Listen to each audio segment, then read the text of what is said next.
Quand j'ai quitté mon ancienne agence, je l'ai quitté au 1 an de mon fils, sans très sereine. J'ai demandé moi-même à partir, rupture conventionnelle, qui m'a été accordée après moult négociations.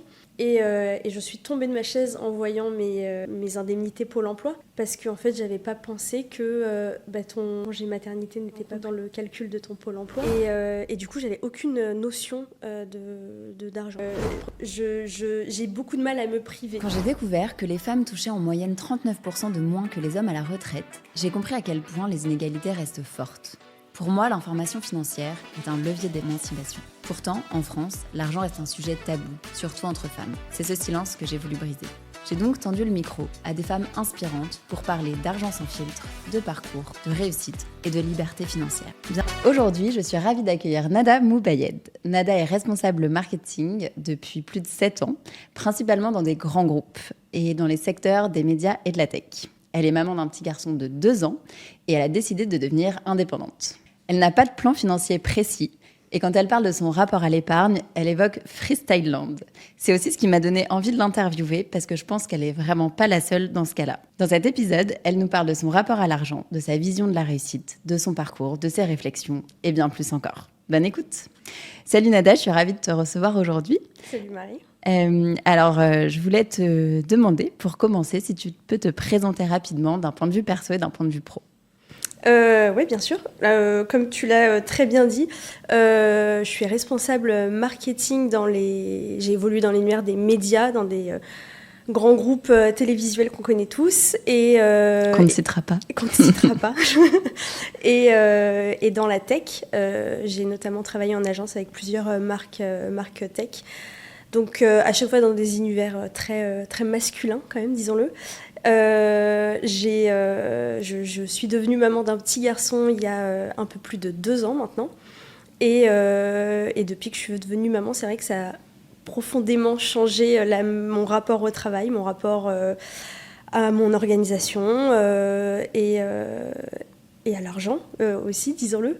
Et voilà, donc là j'essaye, je suis indépendante et je pense que ça va à nouveau évoluer dans quelques mois.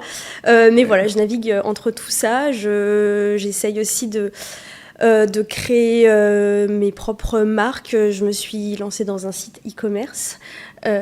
Exclu pour toi. J'ai créé 2 podcasts également, Chronique d'ailleurs et Confessions nocturnes. Ok. Et voilà, et j'apprends continuellement. Ok, trop bien. Merci. J'aime bien commencer par cette question un peu de ton rapport à l'argent en fait, dans ta famille, dans ton éducation, parce que finalement c'est souvent quelque chose, un peu un point de départ et voilà, le bagage avec lequel on s'engage là-dessus. Qu'est-ce que tu peux nous dire à ce niveau-là? Comment tu qualifierais le rapport à l'argent dans ta famille, dans ton enfance? Le rapport à l'argent dans mon enfance, je dirais que je pense que j'ai vécu une enfance où j'avais aucun rapport à l'argent, justement. Je pense que j'ai eu des parents qui m'ont toujours tout offert, tout donné. On vivait, je pense, même au-dessus de nos moyens, tu vois, genre là, avec du recul. Et du coup, j'avais aucune notion d'argent. Pour moi, je pense que c'était presque une machine à billets, tu vois. Ouais. Est-ce que tu avais quand même une notion, je sais pas, de la valeur des choses? Enfin, tu savais. Ok. Non, pas du tout. Et je pense que j'ai même eu cette notion de la valeur des choses très tardivement. Parce que j'ai eu la chance que mes parents subviennent à mes besoins jusqu'à ce que je travaille. Et donc très tardivement. Non, j'ai eu cette notion d'argent et de valeur des choses assez tard.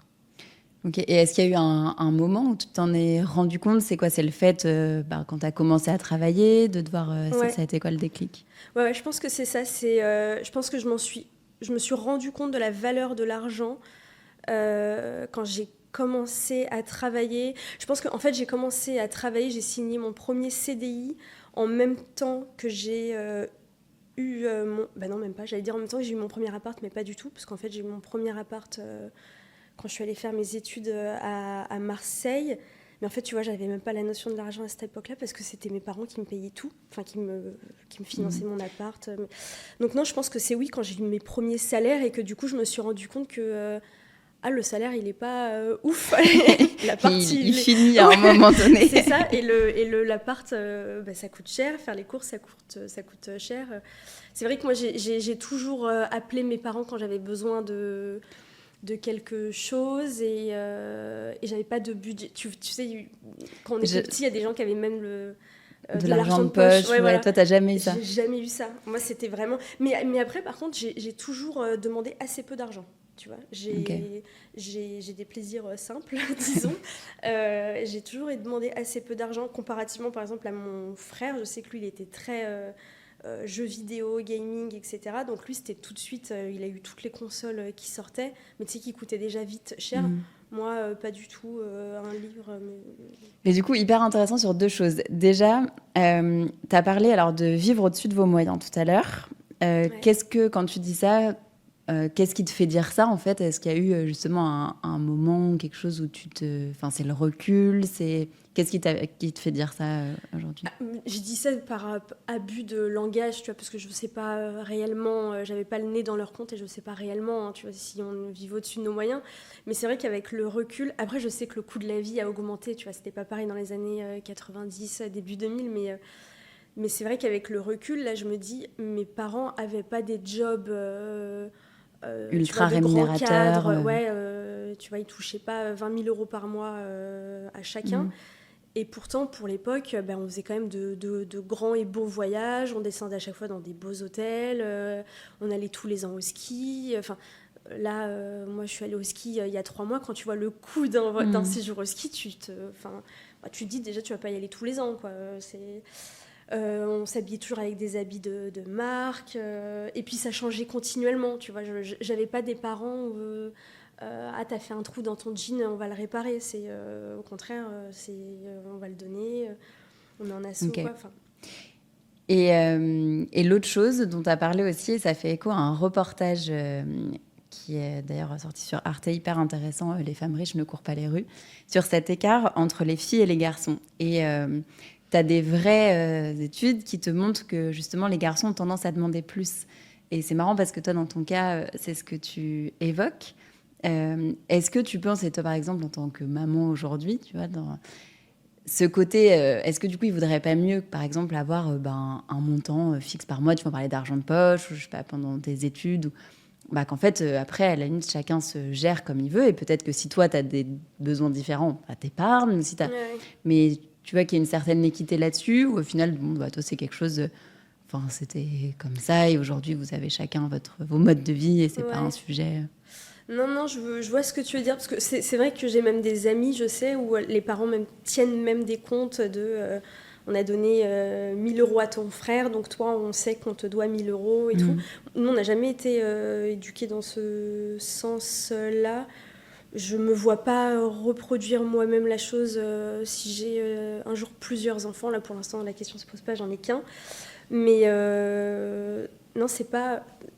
Poser ta question, j'ai déjà oublié. non, mais oui, il n'y avait même pas une question précise, mais voilà, sur le côté certaine équité, en fait. Moi, dans le podcast aussi, je me rends compte qu'en étudiant un peu le sujet, oui, il y a énormément d'inégalités, en fait, entre les filles et les garçons, puis les femmes et les hommes. Et voilà, ça commence souvent... Alors là, c'est pas le sujet, on pourrait en parler des heures, mais voilà, ton exemple, en tout cas, fait écho à ces chiffres qu'on peut voir et qui sont, en fait, un peu révélateurs dans plein de familles et qui peuvent avoir un impact, et pas toujours, mais qui peuvent avoir un impact aussi sur le long terme. Et tu vois, même pour faire un parallèle, après, dans tes jobs, dans tes salaires, quand tu as été plus, je sais pas, même... c'est plus naturel de demander plus, d'avoir... Et donc, en fait, c'est aussi un peu une logique qui se répète même au cours de ta vie. Adulte. Ouais, c'est vrai. Ouais, je sais pas, je me contentais de peu. Mais après, tu vois, je sais que si un jour j'avais besoin de quelque chose de plus élevé ou quoi, il n'y avait pas non plus une gêne et je me brimais pas à aller le demander, tu vois. C'est plus qu'au quotidien, j'avais pas forcément de besoins plus élevés. C'était assez naturel, globalement, ils étaient là pour financer vos besoins, et puis il n'y avait pas ni de budget ni de compte, ni Ouais. c'était... Non, mais pas au du moins, tout. c'était pas non plus un sujet tabou. Ah non, pas du tout. Et puis, tu vois, moi, je suis partie faire mes études loin assez rapidement. Mes parents ont tout financé et ça n'a jamais été un sujet. Ça n'a jamais été un sujet. Mon frère, lui, par contre, est resté. Puis il a même été en alternance, donc ça n'a pas été un poids financier pour mes parents, tu vois, ses études. Mais ouais, non, c'est pas un sujet. Mais même à l'heure d'aujourd'hui, tu vois, même si l'un de nous a besoin d'argent ou quoi, on se le prête assez facilement. Enfin, il n'y a pas du tout de tabou dans la famille autour de l'argent. Ok. Et du coup, tu disais, donc, si on continue un petit peu la chronologie, ensuite, donc, premier salaire, premier appart, donc, cette fois où voilà, tu commences à te gérer toi toute seule. Ouais. Est-ce qu'il y a eu un changement dans ton rapport à l'argent ou tu es un peu toujours pareil sur tu fais avec ce que tu as comment voilà, t'es organisé aujourd'hui? Je pense que non, j'ai toujours fait pareil. Mais en fait, l'éducation que j'ai reçue de mes parents, tu vois, du fait qu'on n'a jamais manqué de rien, on allait très souvent au restaurant, mais vraiment, je pense même plusieurs fois dans la semaine, tu vois, enfin, c'était vraiment, on vivait n'importe comment, quoi. J'ai beaucoup de mal à me priver, tu vois. Donc même avec mes premiers salaires qui n'étaient pas énorme, j'avais quand même beaucoup de mal à me priver. Et j'ai jamais été dans le compte, tu vois, je compte pas, ce que je dépense. Quand je suis au supermarché, je fais attention au prix, etc. Mais je vais jamais ne pas prendre quelque chose parce que... Oui, parce que c'est trop cher. Ouais, non, jamais. Si j'ai besoin de m'acheter besoin ou envie de m'acheter des vêtements ou un gadget ou quoi, je le fais. Pour l'instant, et encore à l'heure d'aujourd'hui, tu vois, je ne ressens aucune frustration vis-à-vis Ok. de tout ça. Et justement sur ces, est-ce que donc voilà, tu as cet aspect où tu profites et est-ce que tu mets de côté ou pareil, est-ce que c'est un sujet pour plus tard? Est-ce que non mais c'est Ouais. Alors là, à l'heure actuelle, je ne mets plus de côté. Parce que comme tu le disais, j'ai décidé d'être freelance et d'avoir mon indépendance et du coup mes revenus ne me permettent plus de mettre de côté. Mais j'ai mis de côté pendant mes années de salarié. J'ai même mis sur des plans PEL, PERCO, voilà tout ce genre de choses. Mais pareil, même en le faisant, je le faisais un peu à l'arrache, du style ah ben mince, je quitte la boîte dans 2 mois, j'ai jamais profité de ça. Et ben du coup, je mettais tous mes salaires, tu sais, parce que c'est tes salaires que tu mets. oui, sur le Ils te côté notamment déduisent. PER collectif dont tu parlais, donc en Voilà. entreprise par exemple, tu as Ouais. ça, tu as l'épargne salariale et où en fait tu as un compte par l'entreprise et où toi tu peux aussi abonder et eux abondent aussi Exactement. en partie. Mais du coup, tout ça a toujours été fait vraiment un peu à l'arrache. Et je me souviens même de certains de mes collègues qui avaient des conversations qui faisaient des calculs vraiment, tu vois, sur la pause déj, de « Ah ouais, mais on a le droit de mettre tant de milliers d'euros par an » et qui divisaient genre avec leur salaire et tout. Et je me souviens que moi, mais vraiment, mon esprit, il décrochait, tu vois, quand il parlait de ça. Et que je sais pas ce que je faisais à ce moment-là. Soit je divaguais ou je parlais avec quelqu'un d'autre. Et qu'à chaque fois, dans toutes mes boîtes, au moment de partir, mais du coup, je ne me versais plus de salaire les derniers mois. Je disais au RH, ben non, tout ça, vous les mettez sur les Sur les comptes. plans. Ouais. Non, mais du coup, voilà. tu as quand même, malgré, tu vois, le fait que voilà, tu dises que tu t'es pas posé de questions, tu manques de rien, que c'est à l'arrache, tu as, mine de rien, cette culture quand même une certaine précaution. Et je veux dire, si ça te permet aussi aujourd'hui, peut-être d'un point de vue professionnel, de te poser ces questions-là, parce que t'es pas découvert tous les mois, que t'as pas... que tu as de côté aussi, et mine de rien, même si c'est pas calculé, que c'est pas sur un Excel, tu vois, c'est quand même quelque part une certaine liberté aussi que ça t'apporte d'avoir mis de côté Ouais, à un moment donné. C'est ça. Et ça, c'est quand même quelque chose que du coup, voilà, qui est lié, que tu as. Donc, c'est pas tant à l'arrache et freestyle que ça, finalement. Non, c'est vrai. Je pense qu'il y a bien, Il y a pire. Ah oui, non, c'est certain.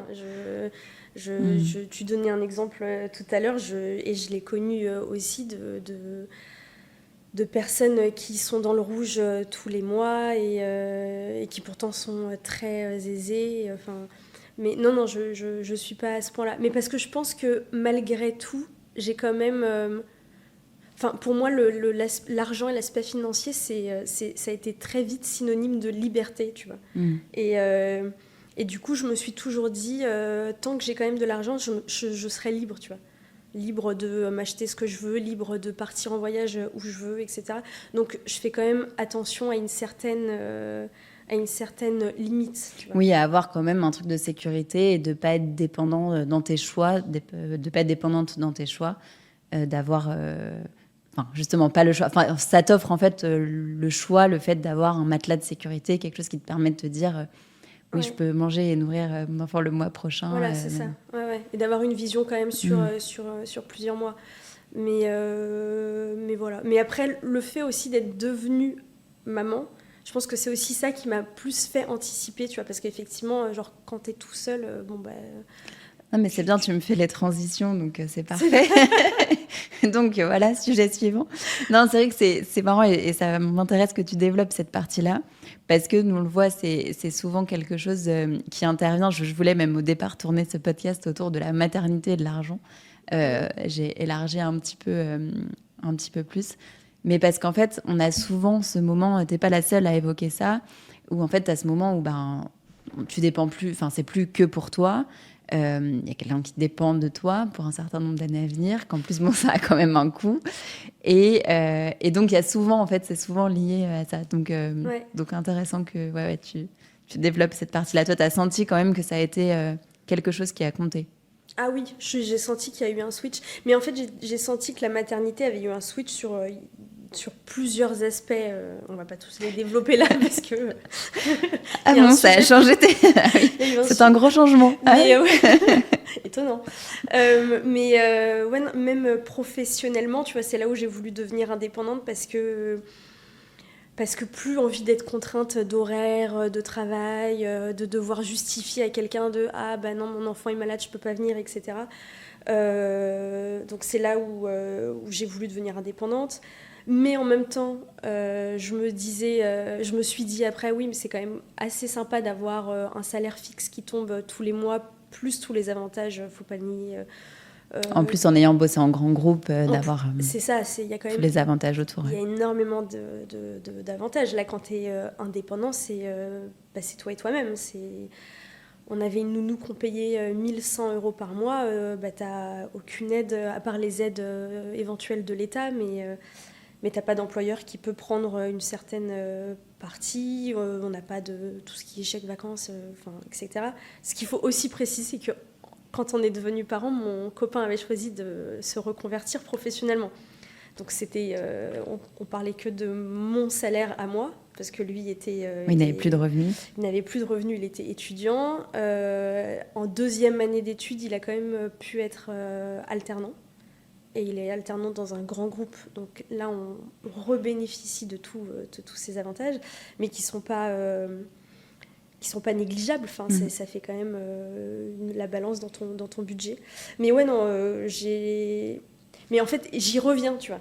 Parce que là, d'avoir fait 1 an de freelance, en fait, j'ai senti presque plus d'angoisse financière et d'anxiété financière que quand j'étais salariée, tu vois. Je pense qu'on parle énormément des avantages du freelance, mais pas des inconvénients qu'il y a.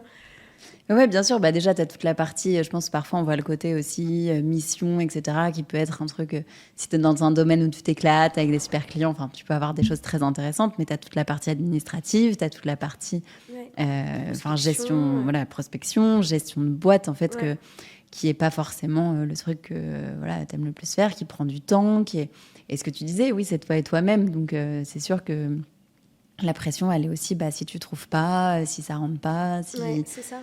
Et puis, j'imagine que même si tu as une mission ou quelque chose sur 1 ou 2 mois, après, derrière, tu es censé aussi anticiper la période qui va suivre.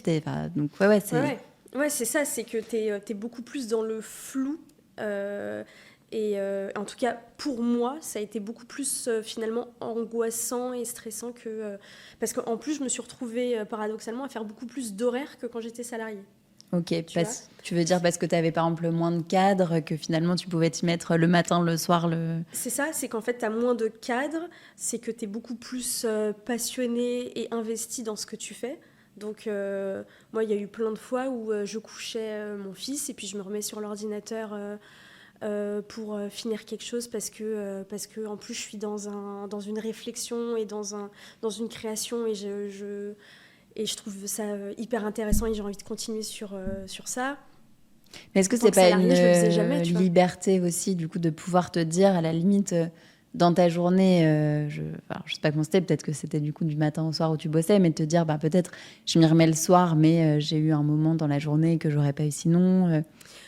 Si, complètement. Mais en fait, là où j'étais, moi, j'ai quitté un emploi salarié qui était presque comme en fait du freelance, et c'est là où je pense ça a été un peu, où c'est là où j'y reviens, tu vois, en fait.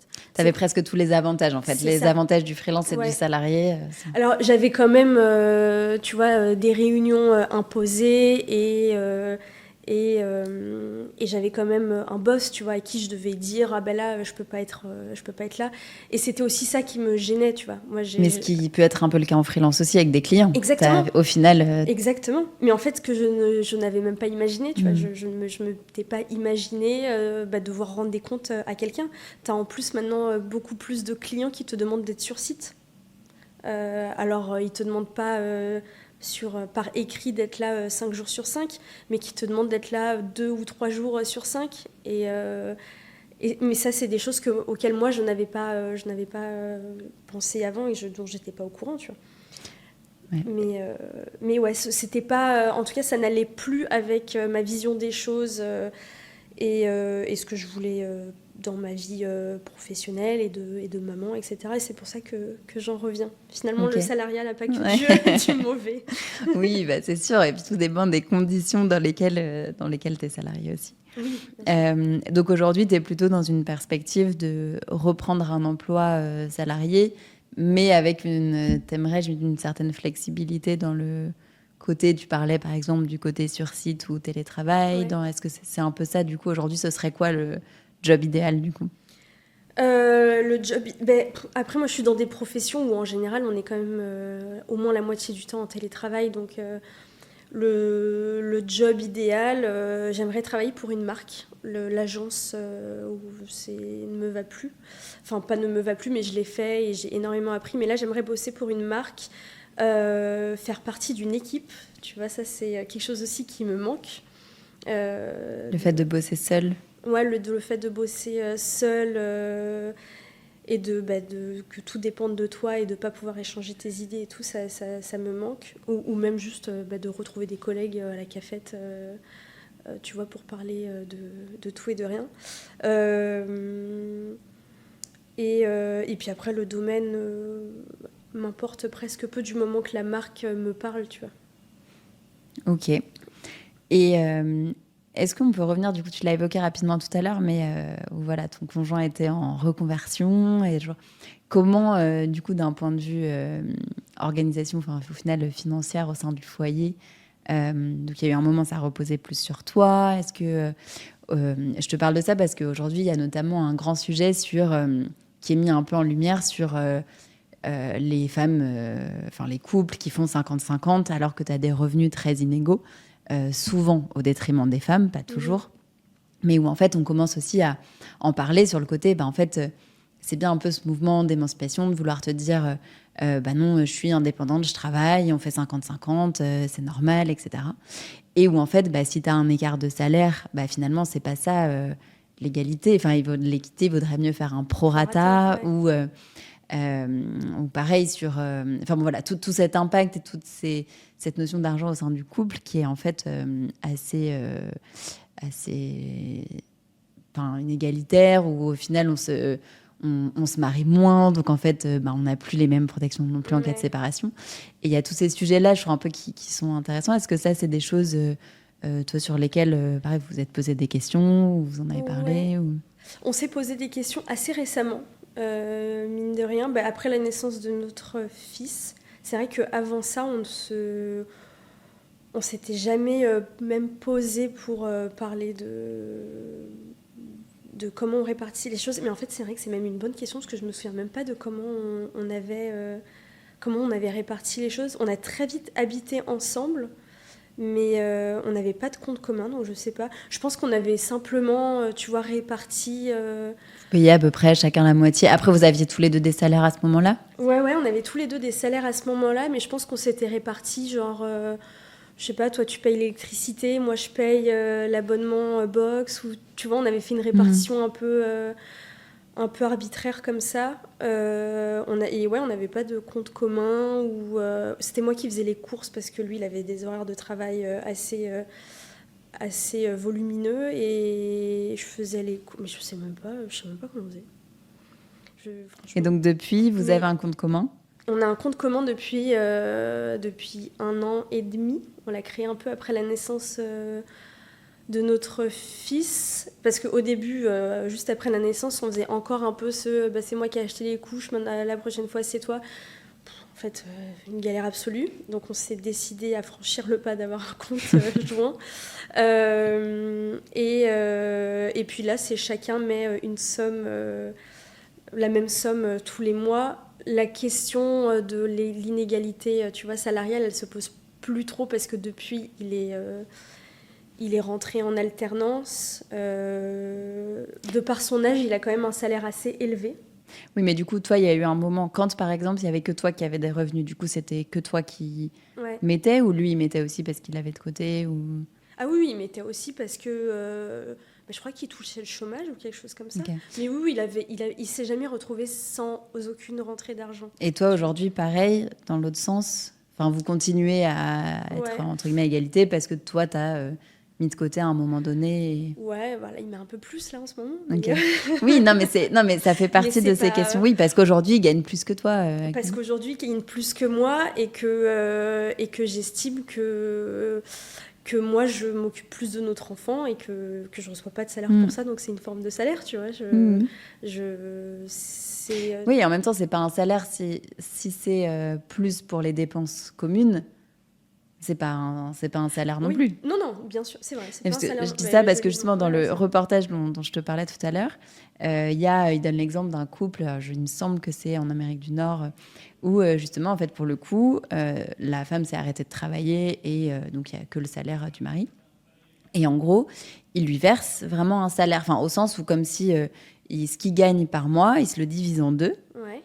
Et il y a une partie pour la famille, et il y a une partie... Ce serait presque de l'argent de poche aujourd'hui pour lui et pour elle. Et cet argent, ils en font entre guillemets ce qu'ils veulent, tu vois.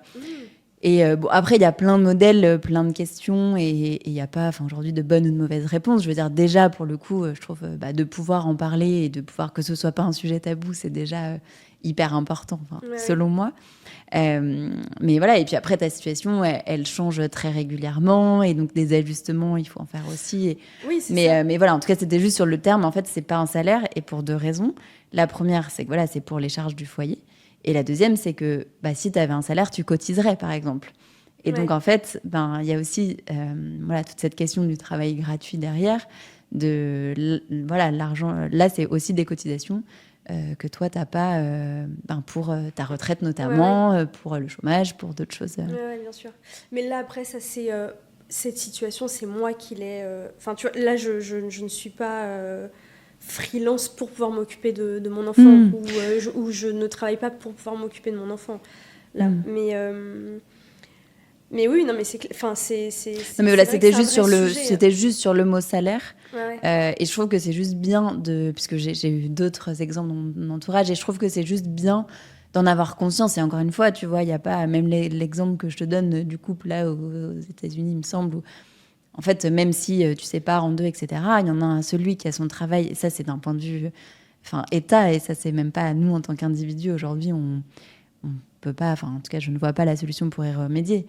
Mais on s'éloigne du sujet initial, mais tu as vraiment ce truc aussi de te dire, oui, c'est souvent les femmes qui prennent ce temps, ce travail gratuit, etc., et il y a un impact, en fait, sur le long terme. Et donc, même si on te verse la même quantité d'argent, il y a en plus cette question de ce à quoi tu vas cotiser et ce à quoi tu auras droit, notamment sur le cas de la retraite, qui est mon sujet d'expertise. Mais c'est vrai, c'est un vrai sujet.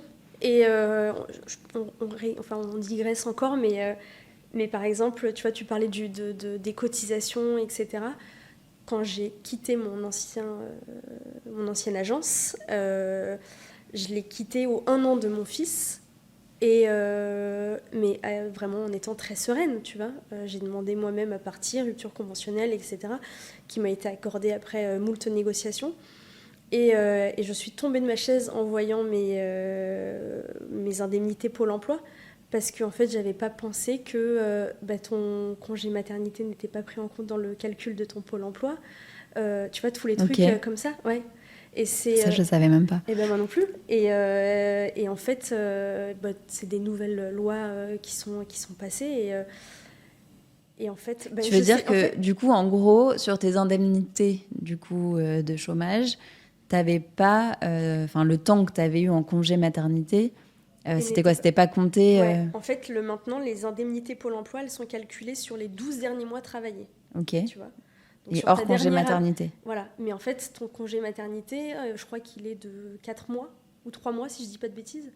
On a 3 ou 4 mois de congé. C'est 16 semaines, il me semble.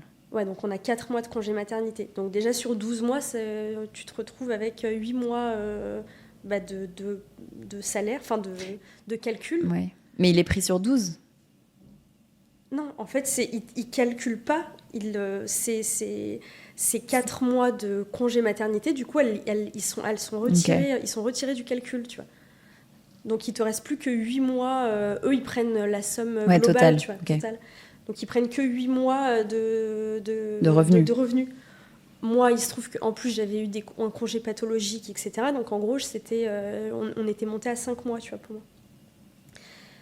Mais voilà, enfin tu vois, donc c'est des choses que tu... Enfin moi, en tout cas, j'étais absolument pas au courant de ça. Et puis même, tu comprends pas parce que Enfin, tu sais, quand tu regardes tes lignes, tu cotises. Donc elles partent où, ces cotisations Oui, puis t'es pas partie en vacances. Et encore, en fait, je dis ça, tu serais partie en vacances, tes congés payés, puis pour le coup, ils sont pas déduits. Ouais, et puis, ouais, c'est ça, tu les as pas volés, tu les as quand même... Bon, mais voilà, c'est...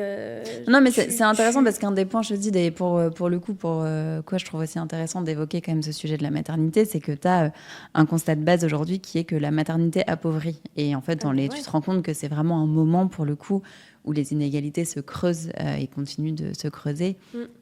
Et donc voilà, c'est plein d'exemples qui, en fait, sur le cas individuel, déjà s'accumulent et ont un impact sur le long terme et touchent... la grande majorité des femmes, et notamment qui ont des enfants. Ouais. En fait, il faut prendre tous les aspects en compte.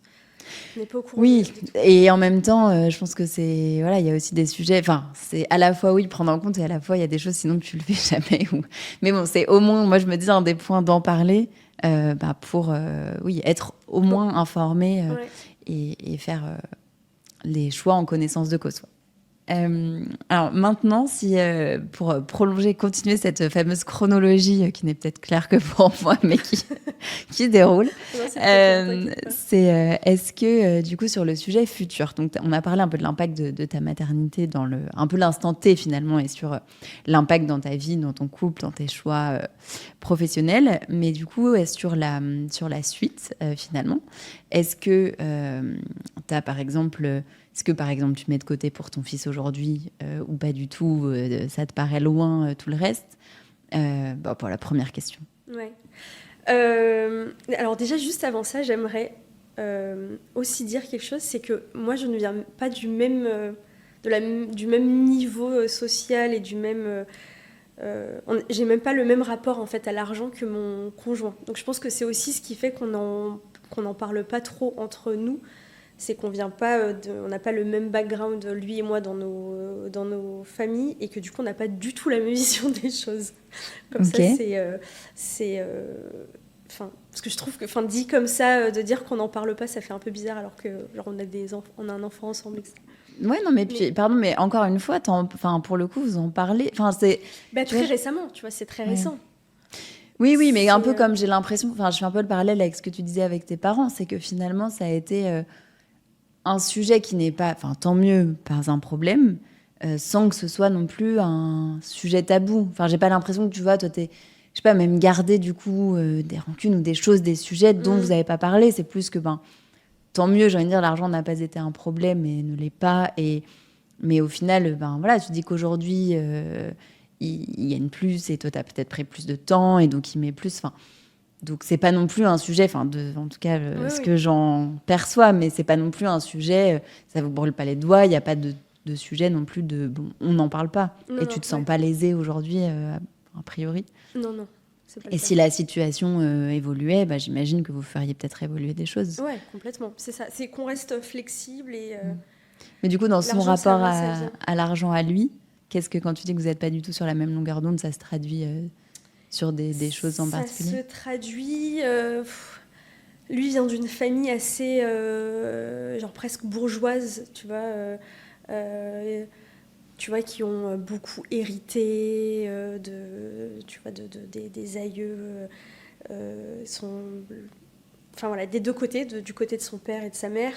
Et tu vois, lui, ses parents lui ont payé ses études, lui ont payé. Mais toi aussi, non? Non, moi, ils m'ont pas j'ai fait un crédit étudiant. Ils m'ont payé les logements et puis la vie sur place, tu vois. D'accord. Je suis partie étudier à l'étranger, ils ont tout payé, tout ça. Mais par contre, j'ai fait un crédit étudiant. Ok. Pour vraiment juste l'école en elle-même que j'ai... Que tu as dû rembourser après, du coup, sur tes premiers salaires. Exactement, que j'ai remboursé sur mes premiers salaires, que j'ai remboursé pendant genre 5 ans, je crois. 5 ans ou 6 ans. À hauteur de 500 € par mois, 560 € par mois même, c'était...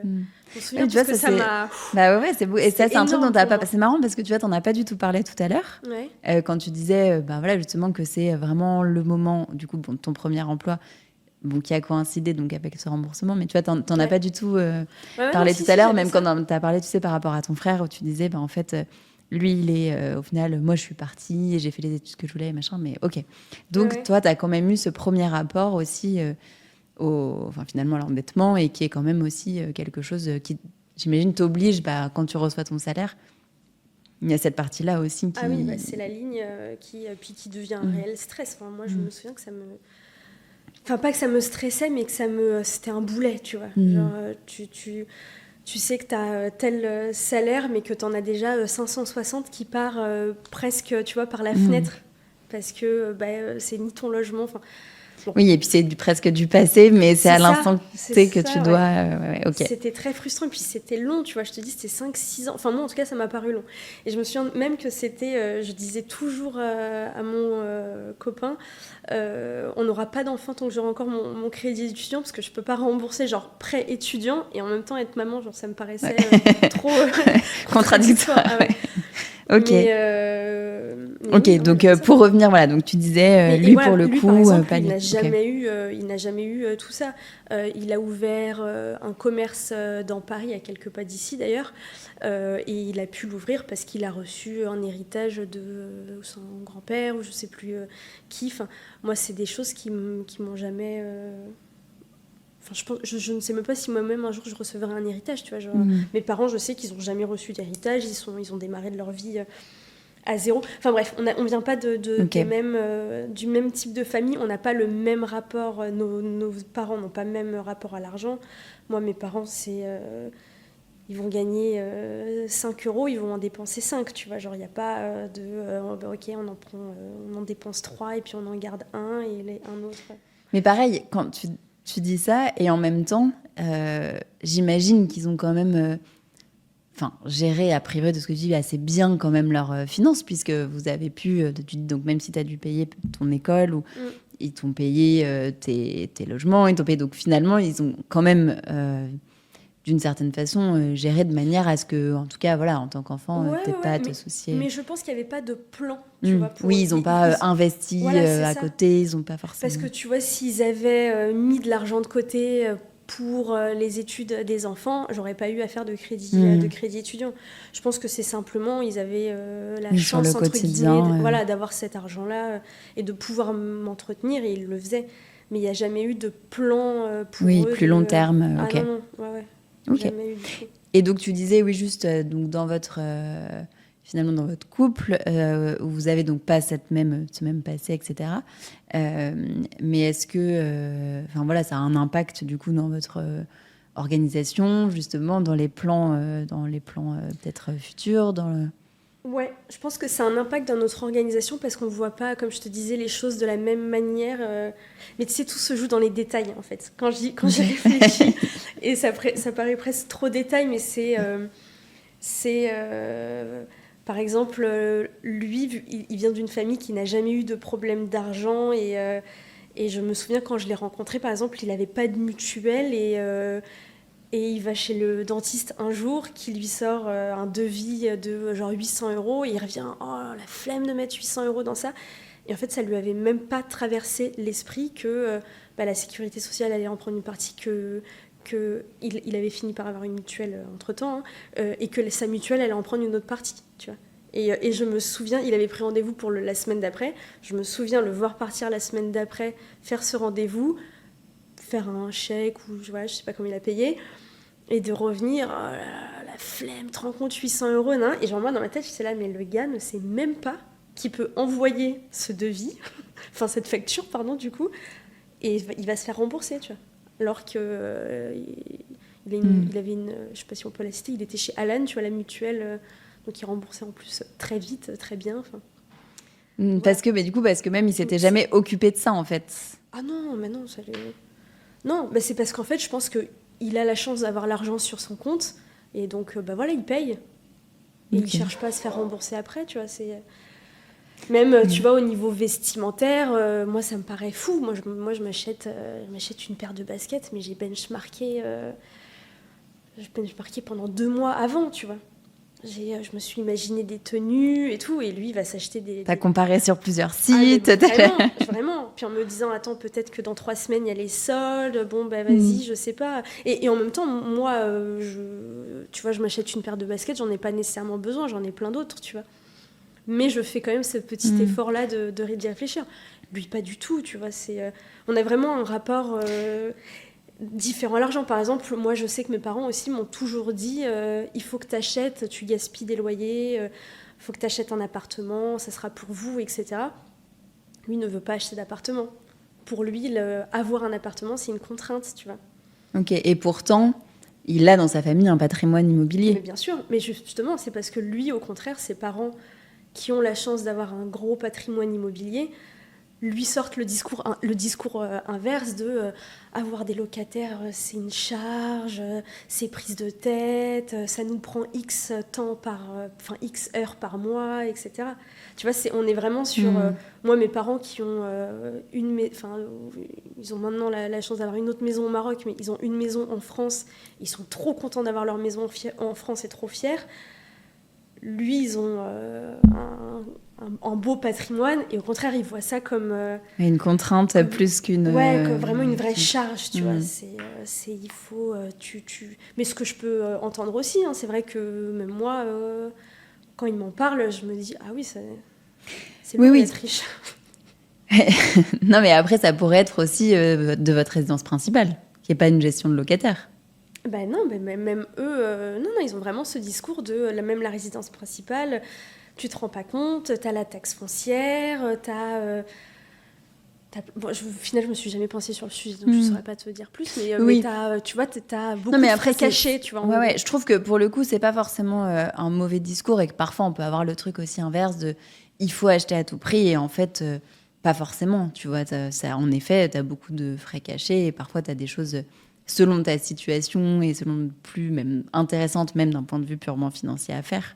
Mais là, c'est vrai que c'est même, on va dire au global, presque aucune contrainte, aucune gestion, parce que finalement, l'argent est là, et donc la question ne se pose pas vraiment, même de, je sais pas comment, du coup, peut-être le placer, l'investir, l'optimiser, ou enfin de ce que tu dis. Eux, l'argent l'ont, nous pas tellement, tu vois. Non, mais lui, du coup, il a en tout cas... baigner là-dedans, et c'est un peu sa façon de voir les choses, quoi. Ouais, mais en fait, tu sais, tu recraches ce que tes parents te disent, hein. T'as cette culture financière, enfin, de par tes parents. Donc, culture ou pas, justement, d'ailleurs, le contraire. Et moi, pareil, tu vois, quand je dis presque bêtement et machinalement, il faut qu'on achète parce que c'est gâché l'argent, en vrai, j'ai pas vraiment mis les mains dedans, tu vois, je sais pas si c'est vrai ou pas. C'est parce que moi, j'ai été éduquée dans cet esprit-là, et que mes parents me le disent encore, tu vois. Mais je sais pas, franchement, je sais pas. Okay. C'est des points de vue. Je me souviens, on avait aussi un voisin, mais ils étaient cinquantenaires, tu vois. Ils louaient à Paris, Mais ils avaient une maison à la campagne et parce que pour eux, ils avaient fait leur petit calcul et c'était plus intéressant de louer à Paris, tu vois. Je sais pas. Oui. Oui, puis de toute façon, il y a, voilà, là-dessus, il n'y a pas de réponse universelle. Ça dépend voilà, des situations de chacun. C'est bien voilà, d'étudier éventuellement un minimum le truc. Et puis après, il y a les opportunités, les envies. Enfin. Ouais. Donc bon, ça, à la rigueur, tu vois, c'est... Je pense que s'il y avait une réponse et une bonne façon de faire, voilà, on le saurait. Mais du coup, ça a fait donc pareil, ça a mis plein de contexte pour le point donc de tout à l'heure sur lequel on n'a pas trop approfondi sur la suite finalement en termes de du coup justement aujourd'hui voilà vous avez on va dire un foyer, un enfant, qu'est-ce que sans pression. Mais du coup qu'est-ce que justement tu as évoqué plusieurs fois ce côté pas forcément de plan financier ou encore une fois tant mieux c'est pas vraiment un problème aujourd'hui, mais que ça a un impact même dans tes choix pro, notamment, tu l'évoquais tout à l'heure. Est-ce que toi, à titre individuel, ou vous, en tant que famille, du coup, c'est des choses auxquelles tu ou vous pensez sur la suite, ou pareil, tu te dis, on verra? Non, c'est vrai qu'on n'y a pas encore pensé, mais parce que je pense qu'on se... Tu vois, lui étant encore dans des études, moi étant en l'espace d'un an dans une deuxième transition, du coup, je veux revenir à un emploi salarié. On n'est pas dans des situations assez stables où on sait que on a tel revenu à la fin de tel mois et où du coup on peut se projeter. Après, on a déjà eu des conversations on va ouvrir un compte à notre fils. On sait qu'on aimerait lui mettre X euros par mois pour qu'il fasse telle chose. Qu'il fasse quoi? En priorité des études, quand même. J'aimerais bien. Oui. Non, mais je dis ça parce que, pareil, je veux dire, c'est pas, ça pourrait être pour qu'il puisse acheter son appart, ça pourrait être pour qu'il puisse, mais Après, tout dépendra du oui, montant. mais en tout cas, au départ, qu'il ait quelque chose Ouais. avec lequel il puisse Ouais.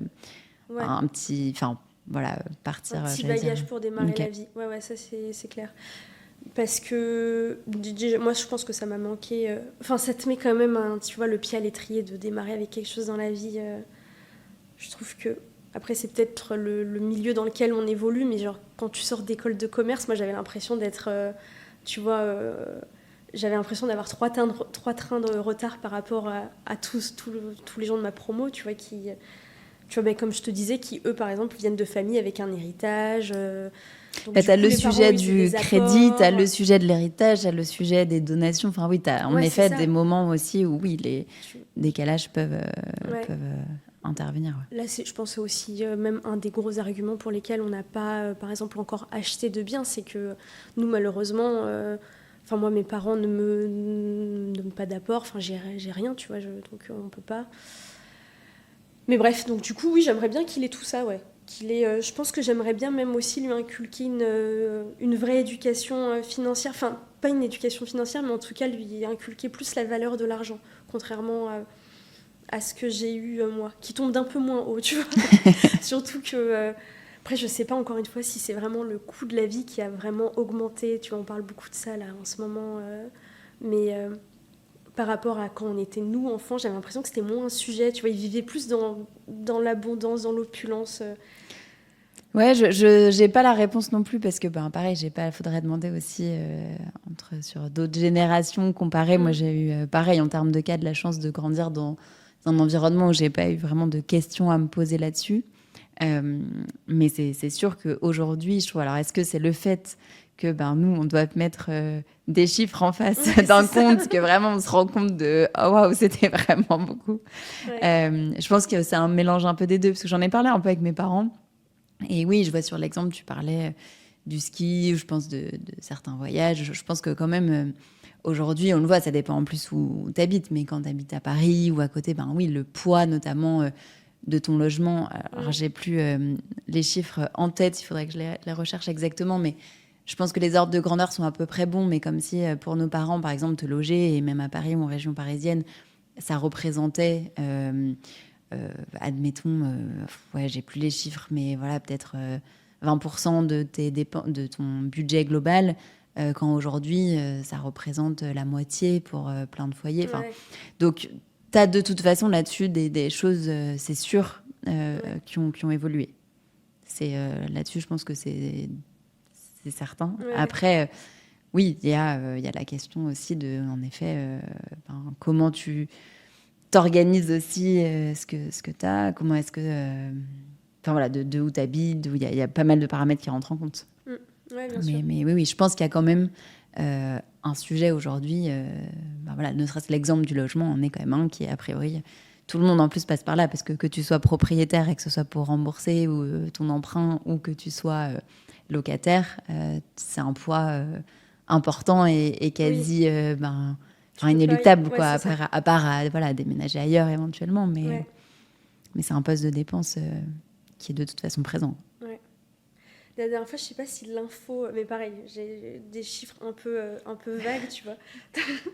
Alors, on vérifiera en description, on mettra les bons chiffres. Le podcast à peu près. C'est à peu près comme ça.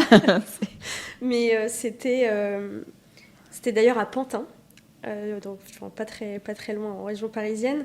Et c'était, je crois, une serveuse qui disait qu'à l'époque, on est dans les années 70 ou 80, s'acheter un appartement de 80 mètres carrés, tu vois, c'était pour elle l'équivalent de 5 ans de salaire, tu vois. Ce qui paraît ridicule, tu vois, par rapport à aujourd'hui où tu t'endettes sur des années et des années et on n'est plus du tout sur...